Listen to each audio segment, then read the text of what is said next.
Hi, I'm Rosie Hancock in Sydney, Australia. And I'm Alexis Hugh Trong in Ottawa/Gatineau, Canada. And welcome back to Uncommon Sense from the Sociological Review Foundation. It's where we take everyday terms that seem pretty simple, things that we might use in everyday life, like, say, success, anxiety, or the idea of good taste, and kind of pause to see them more critically and to give them a sociological twist. Today we're looking at privilege, a word that can kind of be used like this sort of humble badge of honor, like you're winning an Oscar and you're saying, I'm so privileged to collaborate with this person. But it's also sometimes an accusation if you say someone only got a job because of their extreme privilege.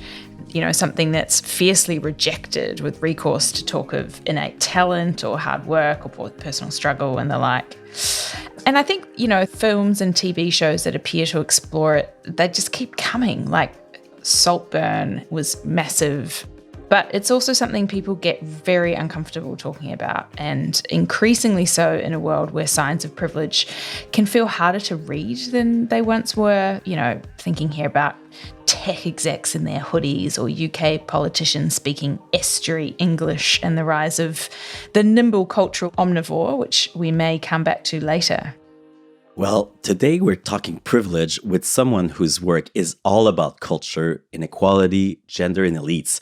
He is Shamus Khan, Willard Thorpe Professor of Sociology and American Studies at Princeton University, and his books include Privilege, The Making of an Adolescent Elite at St. Paul's School, a part memoir, part ethnography of the boarding school he himself attended, as well as Sexual Citizens, Sex, Power, and Assault on Campus, co-authored with Jennifer Hirsch. Shamus, hello. And it feels only right to say that it's our privilege to be with you. And at the time that we're talking to you today, you're in Bogota, Colombia, yes? Do you have any observations on privilege and equality so far? Thank you so much for having me. It's a pleasure to be part of the conversation. Yes, I'm in Bogota, and my partner, his family lives here in Bogota. Nice. So it's a trip we kind of make to visit them. I'm not sure I could make observations about privilege here because my Spanish is not great and I'm not super integrated into Bogota society. The levels of inequality are just incredible. And you sort of see those as a consequence of a lot of American interventions here with the drug war and all kinds of things. And so it's interesting to walk the streets and feel both this kind of alien experience of not being super familiar with the place, but also some degree as an American of responsibility for producing some of the things that you see around you. Well, Shamus, you've spent years thinking about elites as a sociologist. But before we get to all that, can you tell us what your own relation to privilege was growing up? I grew up in a well-off American family. My father was a surgeon and my mother was a nurse. We weren't a family with intergenerational wealth because both of my parents immigrated to the U.S., my mother from Ireland, my dad from Pakistan, and both of them grew up in subsistence farming villages. So I remember when my dad's village got running water and electricity, my mom grew up in a house with no electricity and no running water. And so I have kind of a very classical American trajectory in terms of sort of the narrative of what the United States is like, which is to say a place where people can come from nothing and become quite well off. And, that certainly influenced my own experience growing up, as did going back to both Pakistan and Ireland. And you've since done a lot of work on elites. Some might ask, if we want to study and reduce inequality, shouldn't we study people's experience of poverty instead? Could you explain to us your approach to that? Yeah, I'll say something provocative, which is that poverty has nothing to do with inequality. And that may seem, like an absurd thing to say, but, we should study poverty because we should be concerned about addressing the lives and experiences of poor people. And in order to do that, we need to know what the experiences of poor people are. But poor people are not why there's inequality. Rich people are why there's inequality. And what we should recognize is that inequality is just a gap between two things. So, you kind of need a word before inequality when you describe it. So you could have economic inequality, and that would be sort of a gap between the economic positions of people within a society. You could have political inequality, which would be the gap between political influence. There are lots of types of inequality. You could have happiness inequality. And, the questions of inequality are basically how big is the gap and what explains the gap. And not to get too sort of methodological and technical here, but if we look to see why there is inequality, one of the things that we need to do to generate an explanation is to look at things that change, right? So if something doesn't change, it can't explain a new outcome. And, particularly in the United States case, the position of the average American and the position of poor Americans hasn't really changed since 1967. There'll be people who'd argue like, no, of course it's changed by 10%, or, there's modest increases or decreases in different groups. But that's nothing in comparison to the position of the elite, which has gone up by 400%, right? So the elites are the people whose position has changed, and they're why the gap is getting bigger. And so, as it turns out, elites are the ideal place to study inequality, particularly in today's society. There may be other societies where that's not the case, but today's US society, and actually through a lot of the world, because they're the people whose position is changing. They're getting much richer, and other people are stuck in place. So it seems like the idea of thinking sort of relationally about inequality is really central, and maybe also thinking about resources and how and whether they are recognised and valued. Absolutely. But I mean, Shamus, talk about poverty and inequality is often focused on things like wealth and income, but the notion of elites points to a lot more than just money alone, doesn't it? Could you give us your definition of elites and explain how it draws on or maybe differs from earlier thinking in sociology? Sure. So I define elites as people with vastly disproportionate control over or access to a resource where that resource has transferable value. So let me kind of break that down a little bit. Yeah. Vastly disproportionate control over or access to a resource. That just means like sometimes people have a lot of resources. Like just think of a bank account. People might have a lot of money in their bank account. But sometimes people occupy positions which give them an enormous amount of control over resources, where if you take them out of that position, they don't have it anymore. But when they're in the position, it's really important. So as a faculty member and a professor, when I occupy my position as a professor, I have a vastly disproportionate access to resources in terms of the power relationship between me and my students. But when we exit the university, that disappears a little bit. Of course, I'm not so naive to think that it totally disappears, but if we're, years later and the student's no longer my student, my position doesn't really matter for the situation. And so it's important to recognize the times where people have possessions or positions that give them a lot of access to resources. And then, the resources having transferable value is the idea that there are lots of forms of power in a society, and those forms of power have some degree of exchange rates with one another. I sometimes give the example of sports. There's someone out there who's like the world's greatest person at taking a jump shot in basketball. And that's a very valuable resource. There's also someone out there who is the world's greatest person with yo-yos, right? Like who's really, really good at like using a yo-yo. And that's not a transferable resource. You can't convert the disproportionate skill into an outcome that's economic. And so one of the things that we need to look at when studying elites is like, what is the exchange value for particular kinds of skills, qualities, et cetera, with other things? And, I think of myself as someone who has really poor vision, and, I've been able to have a certain high degree of exchange value for the academic work I do for outcomes. But, that wouldn't have been the case 300 years ago before sociology existed, or where access to classes would have been difficult. And what that helps us see is that there's not necessarily something inherent in the quality of a person that produces the outcome.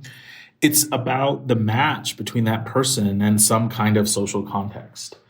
And so this helps us understand that elites are not just the most talented people in a society. What they are people who happen to occupy a position or happen to have some kind of quality that's disproportionately rewarded at the period in time and in the physical location where they live.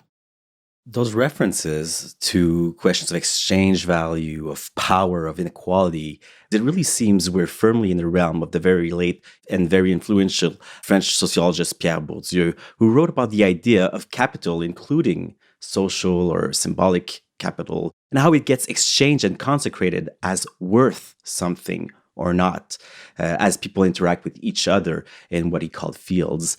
But looking at beyond the West, there's a whole load of work looking at elites and inequality, correct? Is there anyone in particular who's inspired you, or rather any region beyond the global North you think we should learn from today? So when I wrote my first book, not really. And I think in my subsequent thinking, the answer would be most certainly. I mean, one of the challenges with Bourdieu is that he often doesn't think about things like race and gender.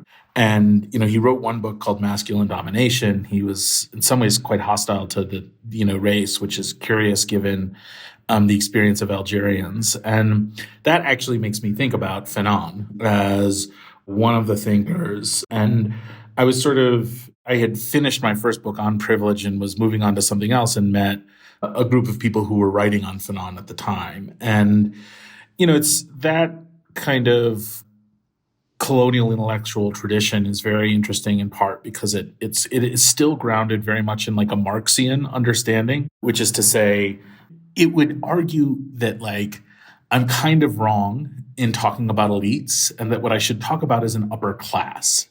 There's a group of people who talk about upper classes instead of elites. And they really sort of emphasize the set of economic conditions. Fanon expands that hugely to think about, colonial subjects, their drive towards political power, and an analysis, at least the beginnings of an analysis of race within these. And that is super important because, if you just think about resources, and you do it in a disembodied way, you get a lot wrong. So just an example of that. Let's say we have an idea of cultural capital. So cultural capital, this idea that knowing about cultural things is a resource, like money in your wallet. Well, cultural capital, people could have the same amount of it, but it could actually be worth different amounts, which is, a weird idea, but it's not, like if I have $20 and you have $20, we both have $20. But if you and I share the same culture, but we're different embodied people, things could be really different for us. So think for a moment about a white gay professor in the United States at the Ivy League, which is something that, roughly describes me, versus a recent immigrant from Zimbabwe who's Black. And both of them making claims about knowing stuff about opera. Whose knowledge is going to be more respected by others? In other words, you could have the same amount of cultural capital in terms of your knowledge about opera, but the actual value of the expression of that capital would be very different depending on whether or not other people receive it as something knowledgeable. That points to some of the limits of a Bourdieusian analysis and the importance of considering things like, race, social position within a kind of global world, and how that influences the impact or value of whether or not someone's likely to receive the thing that you know in a way that acknowledges its value. Overall, I would say those insights that take a sort of racialized, gendered, and global approach when layered onto Bourdieu give us a kind of richer understanding than a straight Bourdieusian analysis would.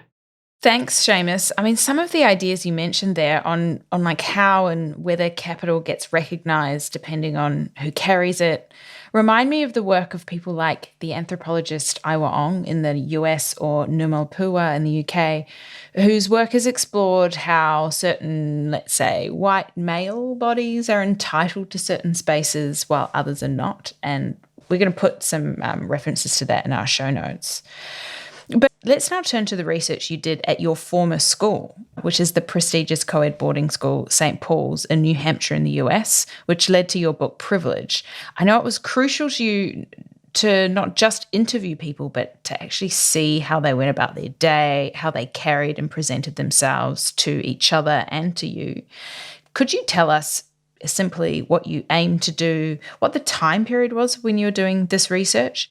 Yeah, this was a book that I wrote as a graduate student, or the research I did as a graduate student. So it was my dissertation. 2005 was the year, and I moved to St. Paul's, which is in Concord, New Hampshire. I got a position there. I was totally honest about what I was doing. I was talking about the making of elites, and it's interesting that today people might say like, "Oh wow, I'm surprised they let you in," but for places like St. Paul's, elite is not a bad word. So when I proposed to them studying elites, they thought, of course, yeah, we produce elites. That's kind of what our job is. I have this quote in the book from William F. Buckley, a conservative American thinker, who says, "It's not a sign of arrogance for the king to rule. That's what he's there for." And that in some ways is the attitude of the school. Like it's kind of their job to produce elites, and there's always going to be elites in society, and they might as well produce them because they're going to do it in a moral way. So I, told them that's what I was going to do. I offered to work for free, which was helpful to getting a job there. And, I moved to this campus, which is beautiful. It has 500 students, over 100 buildings on thousands of acres, a school that has a massive endowment.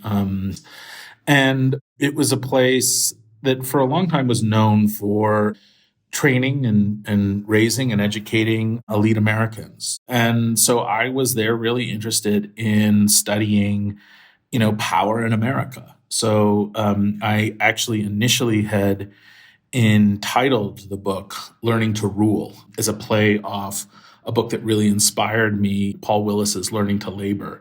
Willis had written this book about how working class kids get working class jobs. And I was interested in writing a book about how rich kids got rich jobs in a perhaps less elegant way. But when I got there, I kind of saw a different world a little bit. And so the book changed a good bit once I started actually, as you described, living with these students and seeing what their lives were like. So you were there for that academic year and observed, among many other things, that it felt more socially integrated along racial lines than it had been in your experience as a student there in the 90s. But you nonetheless observed a new kind of social split, yes? So, the demographics had changed a little bit. The institution was a little more diverse. It's 50-50 men and women. And I'm not sure, I'm not going to say what the percentage of students of color were because I don't really remember. But it was, relatively diverse for an elite institution, certainly more so than, the kind of Oxbridge context. And probably a third of the students receiving financial aid. So not everybody was really rich.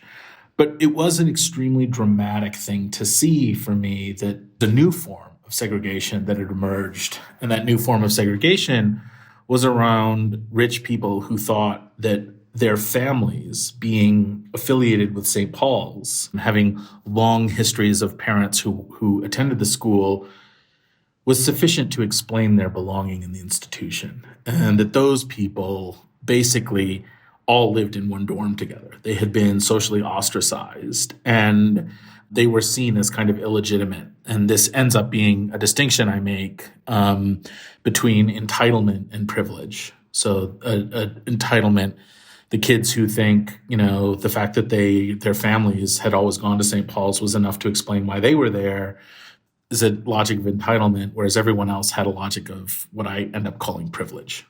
Also, there's this concept of ease that is important here. Can you explain it a bit to us? Because I think it's a crucial point that ease is kind of anything but easy. And I should say that from here, as already kind of like we've mentioned, we're really talking broadly about the theme of privilege, not specifically about like your old school, which will have changed not only in the years, as you've mentioned, between going there and then studying it, but also in the more kind of like 10 years between your book and today.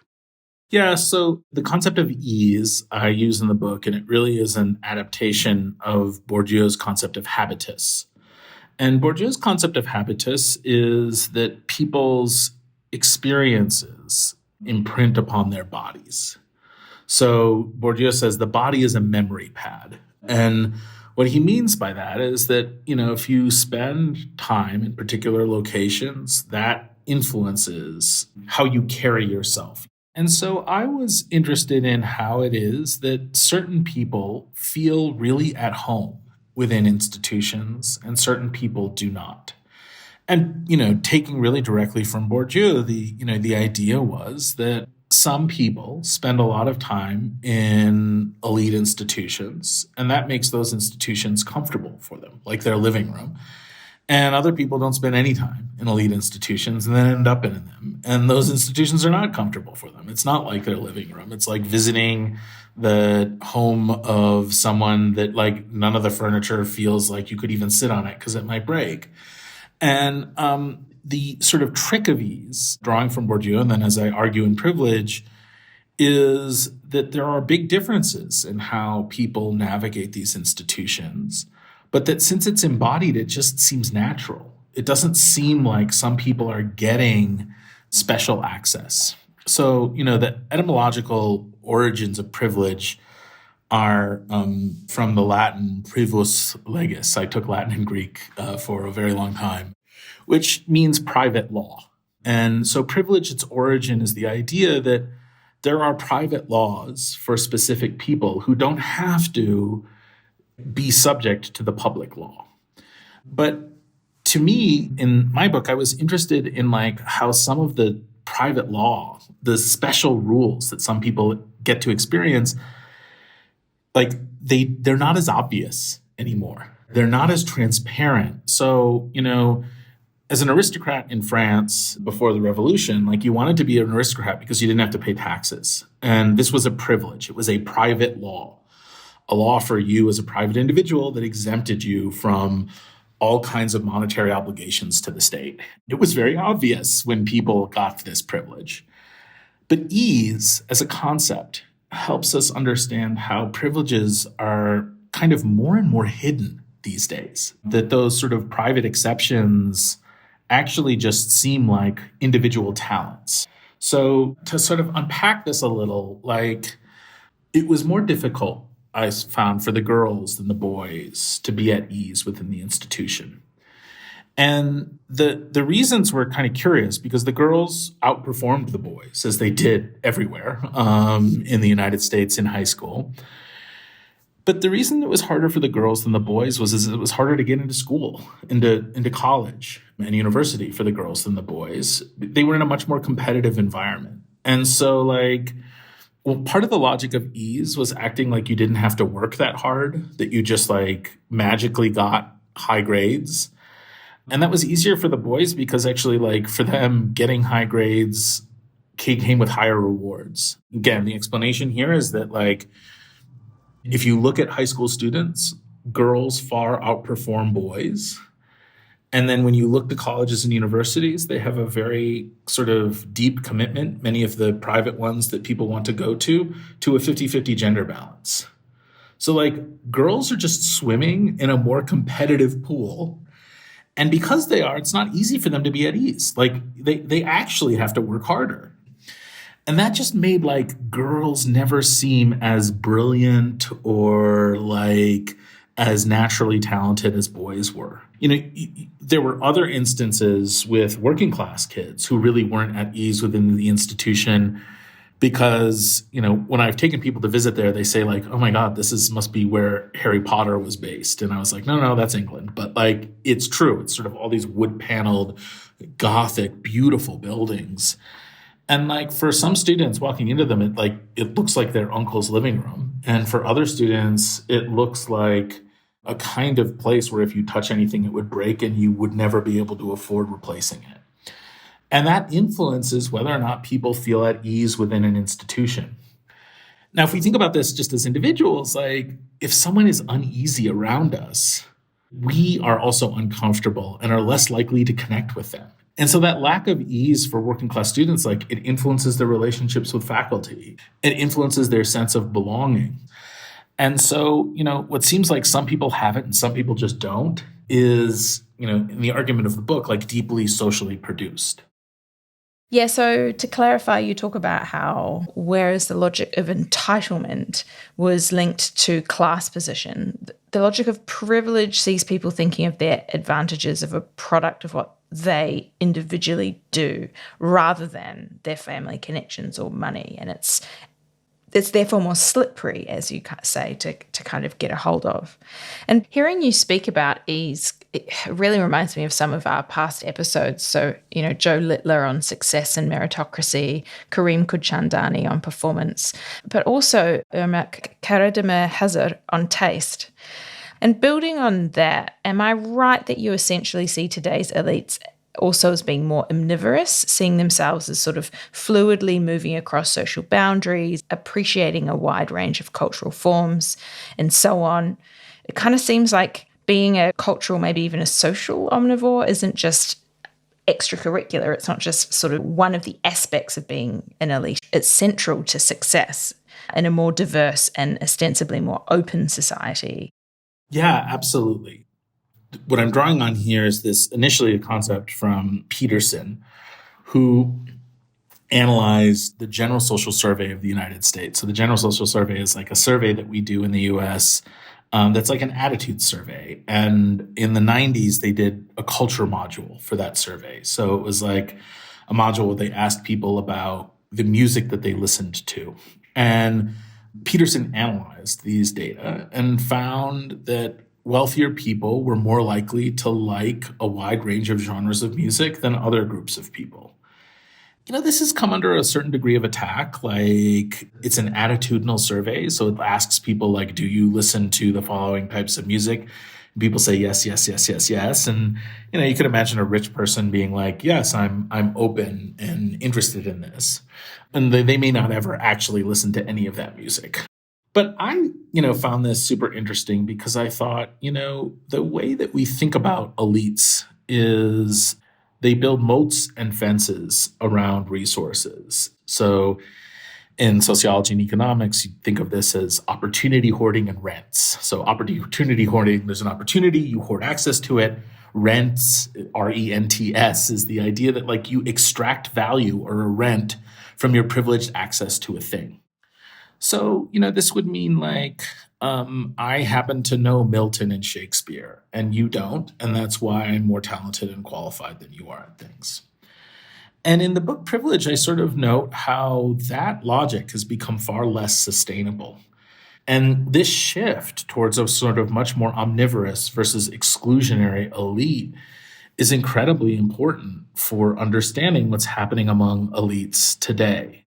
That, instead of knowing things that people don't know and then, regulating access to that knowledge, they pretend like the world is basically accessible, that things are available to all people, and they just happen to be the most talented ones who take advantage of our new open and flat world.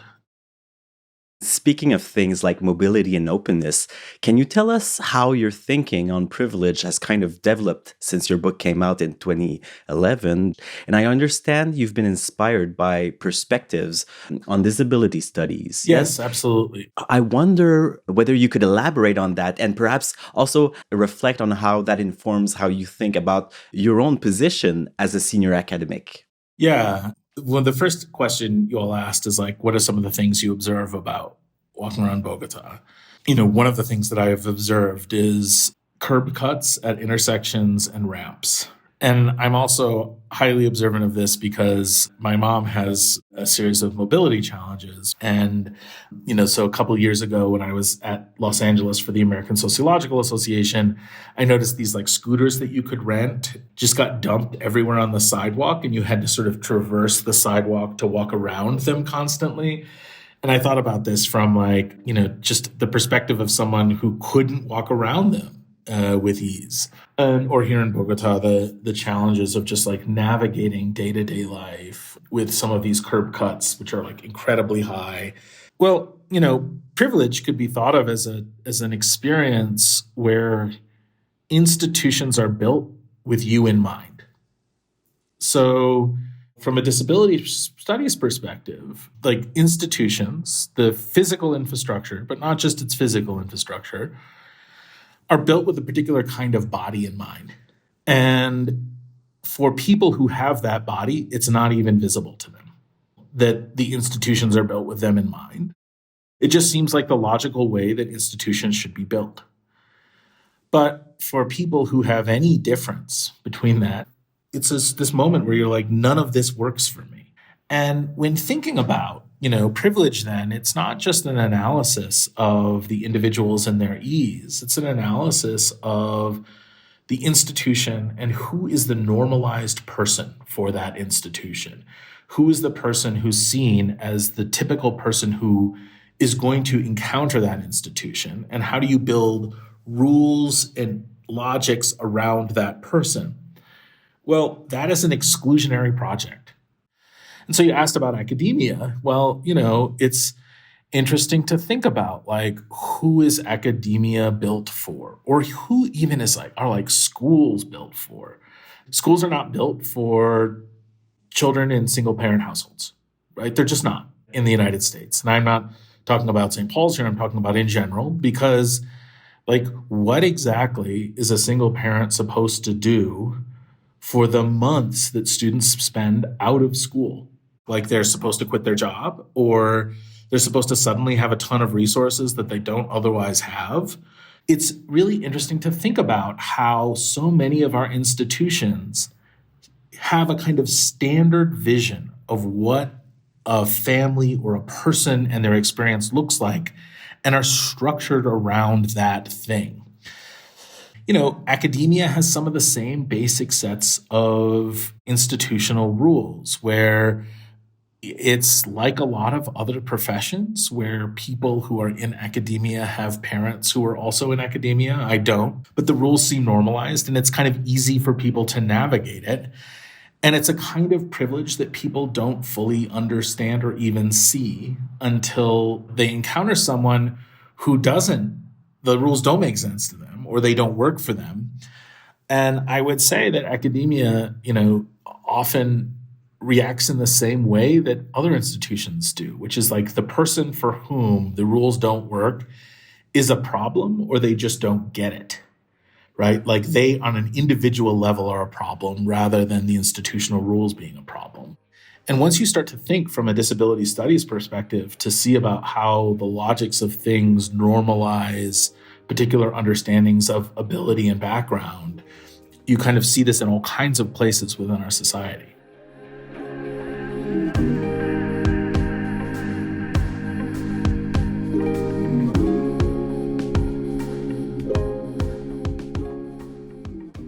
Hi, I'm Alice and I produce Uncommon Sense. Thanks for joining us today, where we're with Shamus Khan talking about privilege.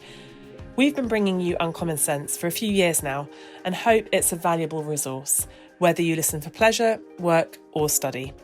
If you've had a chance to head to the sociologicalreview.org, perhaps to check out our show notes or our other podcasts, you might have noticed that the Sociological Review Foundation is a charity. We're all about advancing public understanding of sociology. And you could say that in 2024, we need that more than ever. And so we want to ask a favour.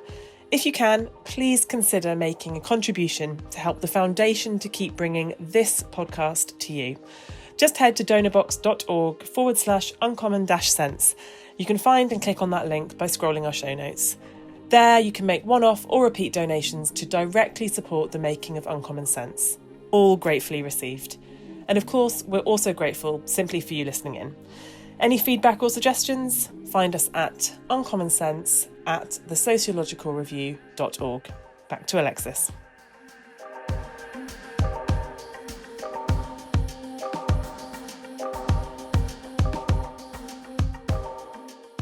Okay, so here's where we want to turn to hear about the thinker who gives you some uncommon sense, who makes you think differently and stretches your own assumptions around our theme today, that of privilege. And I understand we're doing something a bit different today, turning to talk about being inspired by students.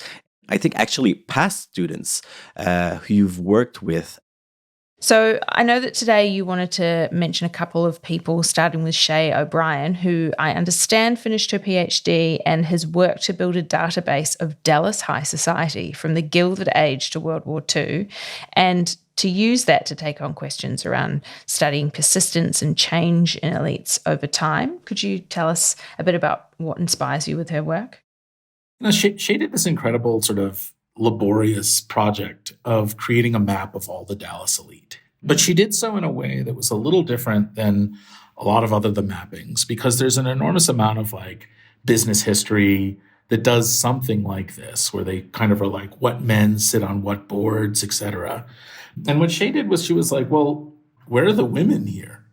And so she began to then map people through marriages and children. And, this has been something I've been thinking a lot about, but never really codified. And Shay just like kind of did it, which is that like, what if the unit of analysis, the thing that we look at when we look at elites, isn't the individual man, but like the family?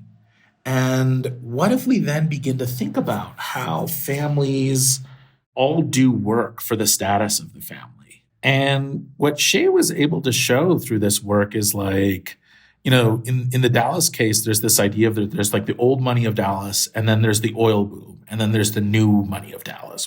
And that the old money and new money are these two groups of people who are in somewhat tension with one another as economies change. And Shay shows like that they're the same people. They're not actually different at all. That the oil people are all intermarried with and connected to the old elite. And actually, like when the oil people come, it becomes in some ways even more concentrated. And you don't see this if you only look at men. But if you begin to look at children and where children marry into, who children marry into, and you look at women, you get an entirely different picture. And this is like, helps me see like what happens when we shift our focus from studying individuals to studying something else, like to studying the family. And I think that there was one other person you also wanted to mention. Yeah, I mean, the other is Fabiana Konomoto, who used to teach at the London School of Economics and is now at the University of Wisconsin. And Fabiana and I worked together on a similar mapping project of Shay's, where we looked to see who sat where in the New York Philharmonic over time. So it's like this concert hall, we used the seating records back in the 19th century, the late part of the 19th century, to look to see like where were people sitting in the hall and who sat near one another. And the core finding of that work was that as new middle-class people entered the orchestra to start attending, the people who were elites moved closer and closer together in the hall. They began to cluster both where they sat, and then they also clustered where they lived. And with Fabian, I've developed this idea of segregated inclusion. And the idea of segregated inclusion is that most social institutions in the United States have become more inclusive since the 1960s. Inequality has not decreased. It's actually increased considerably.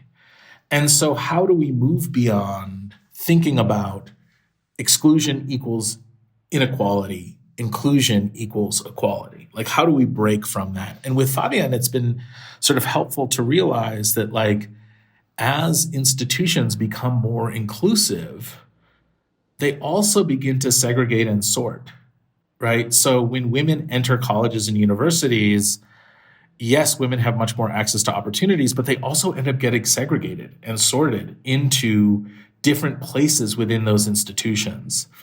And so moving beyond a really simplistic logic of exclusion bad, inclusion good in terms of equality, and thinking about how inclusion can actually produce. Inclusion is not integration.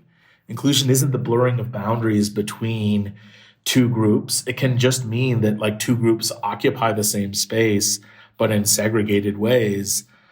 Thinking with Fabian really helped me see and understand that. Thanks, Shamus. We're going to have some information in the show notes about both of those projects. And look, I want to make what I think is going to be a great segue here, right? So wait for this. You mentioned Shay's work on Dallas earlier, which is also the name of a very popular TV show that ran through the 80s, which was also about elites, which takes us very nicely to the part of the show where before we wrap up, we usually get a pop culture tip from our guest that helps us to see our subject a little bit sideways. But today, I'm keen to ask a broader question, which is, do you actually like to watch stuff about elites, or is it a bit too close to home given your work? Yeah, it's way too close to home. I mean, I write a good bit for the popular press. Like, I don't just write academic stuff, and I consistently get asked to review like TV shows like Billions or Succession, or now, I'm writing a book on where a decent portion of it deals with the Gilded Age, and there's a very popular show, The Gilded Age. I've never seen an episode of any of them. Like, I can't bring myself to do it. But I'd also say, like, you can't watch, in the United States, you can't watch TV without watching elites all the time. And, there was a time where you would see working class and middle class families on television, and you just don't anymore. I mean, it's extremely rare in the US. Like, Friends, they're living in they're supposed to be working class people, but they're living in a multi-million-dollar apartment in New York City.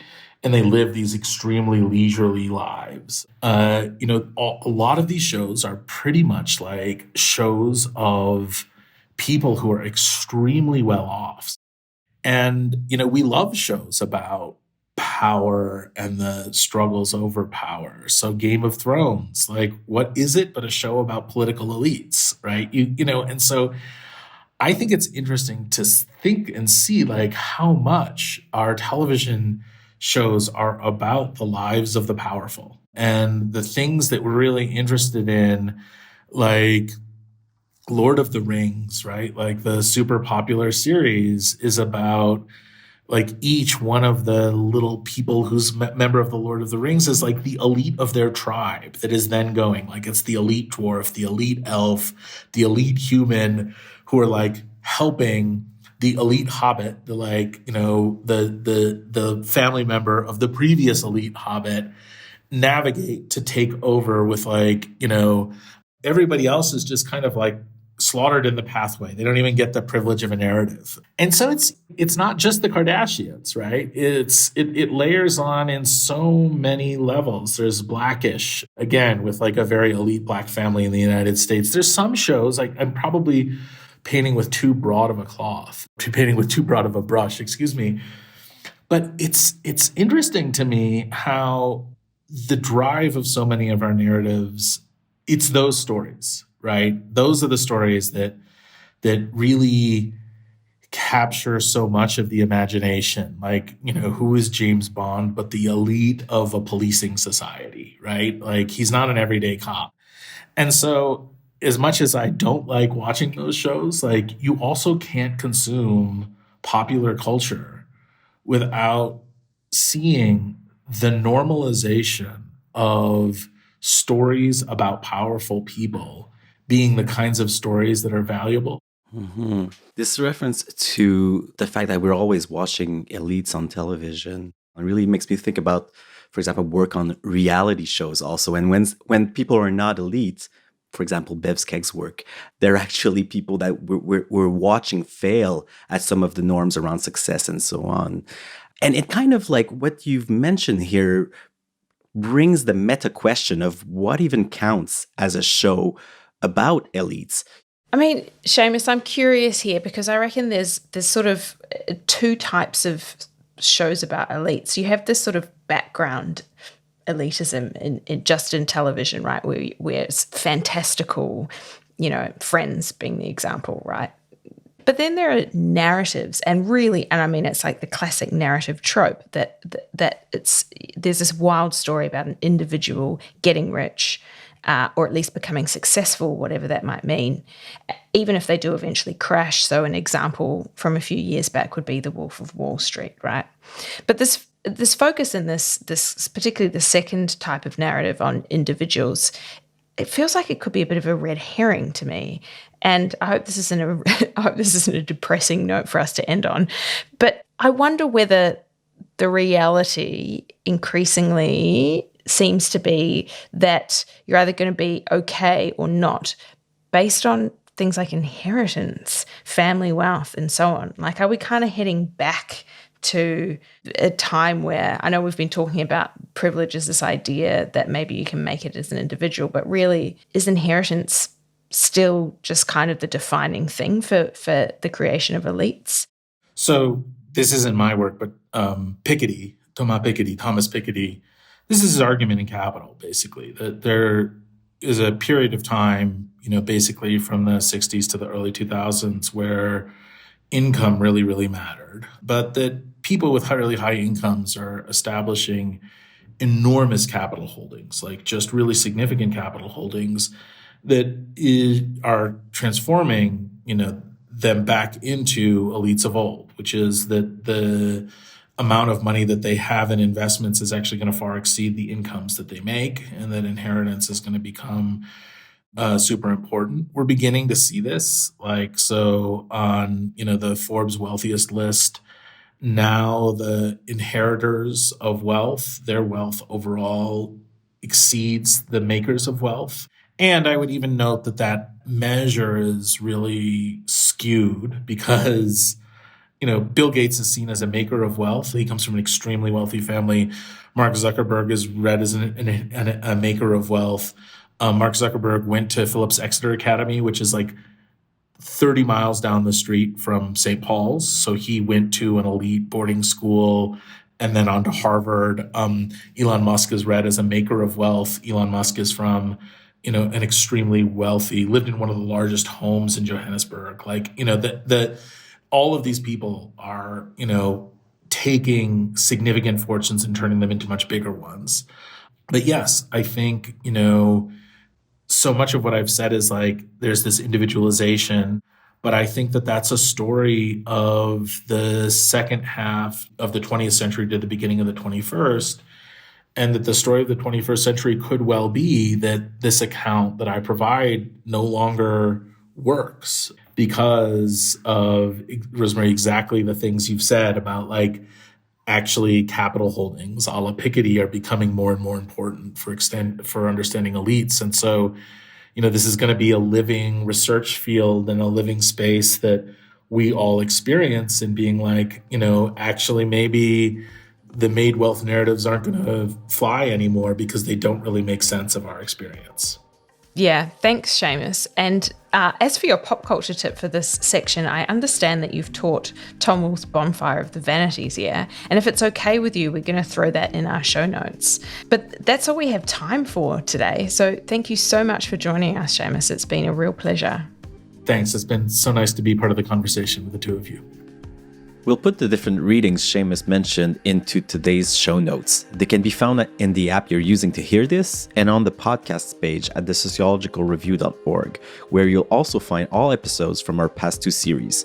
And over at that site, you can also find out more about the Sociological Review, our manifesto, our other podcasts, our magazine, New Fiction, and our Image Maker in Residence section, our monthly showcase of creative work that puts visual sociology in the spotlight. We'll be back next time with more Uncommon Sense. Thanks for listening. Bye.